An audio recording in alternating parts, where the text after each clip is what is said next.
La vie divine est manifestée par les fruits que porte la vie du chrétien et par les choses qu'il peut souffrir, lesquelles dépassent humainement parlant ce que les forces naturelles peuvent donner et supporter. Il n'y a pas d'émotion spéciale, de frisson, il n'y a pas de sensation de force, de vie, ce qui pourrait détourner du chemin de la foi. Il y a la vie. Il y a une impression de source divine, un mouvement, une inclination, une indication dans l'esprit qui laisse intacte la liberté de la personne. Et ces impressions de source divine sont tout intérieures et non pas extérieures. Les impressions qui procèdent des mauvais esprits sont extérieures. Elles ne se produisent que lorsque certaines conditions sont remplies. Par exemple, rester assis, immobile, dans l'inertie, dans la passivité, dans l'attente. La vie que communiquent les mauvais esprits est d'ordre charnel, sensuel, émotive. L'homme ressent des frissons de vie, des émotions agréables, exquises, mais pas de vraie puissance. Et lorsqu'elle disparaît, elle laisse derrière elle soit l'épuisement, la fatigue, la dégénérescence, la dévitalité.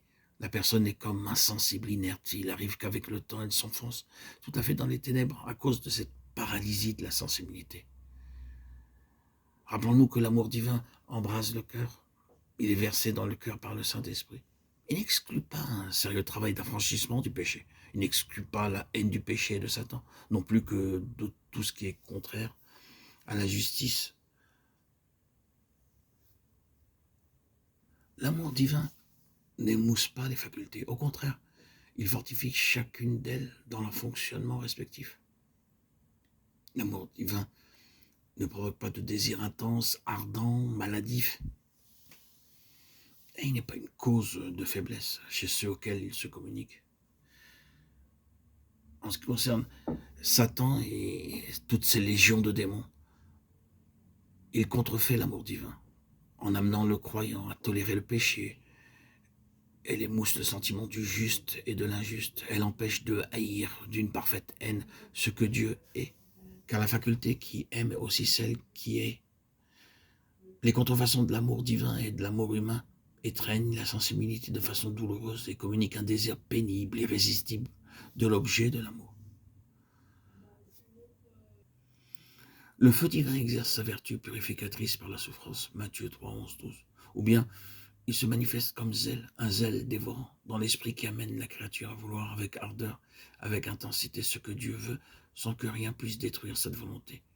Ni les épreuves, ni l'opposition, ni les contrariétés. Le feu de Dieu embrase l'esprit.